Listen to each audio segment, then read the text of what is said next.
Pane chitiko chinoshamisa chinoonekwa kuti in a country muri kuonekwa kuti aiwa the leader kana mutungamiriri wenyika yeZimbabwe aiwa anokomishina 54 ma4 ranger vehicles aiwa achinopa vakomana vemauto.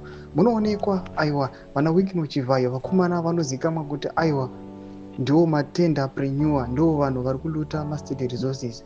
Munoonekwa kuti in ambulance aiwa yemuguta rinozikamwa kuti aiwa ndo backup the ruling party. Munoonekwa ambulance ichipushiwa nevanhu ichidzokera kuhospital. Sana pina mashuka mudanyorwa panapa, don't subscribe or like or turn on the bell icon.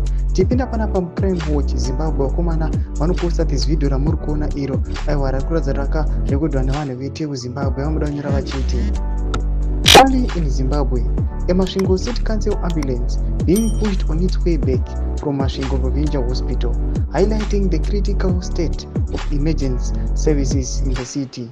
They prioritize purchasing luxury cars or providing ambulances for their citizens. Ndo mashoko anobudanyurwa panapa nevakomana veCrime Watch. Vava kuratidza kuti aiwa munokona kuti this ambulance we don't know kuti aiwa ine munhu mukati epatient here kana kuti amuna, but tikona kuti aiwa iri kutofeila kuti idzokere aiwa ku back to the hospital nokuda kuti we don't know fault maybe kupera fuel kana kuti kutofa zvako, but the fact yekuti iri kupushiwa nevanhu zvinatso kuratidza kuti aiwa the government aiwa ine misplaced priorities. They prioritize aiwa zvinoita kuti varambe vari on to power, zvinoita kuti varambe vane backup ingava yevakomana vemauto, but when it comes to service provision they don't bother aiwa to make any advancement. Mashoko anobudanyurwa panapa muCrime Watch Zimbabwe. Tudze mafungiro enyu pinda comment section medu.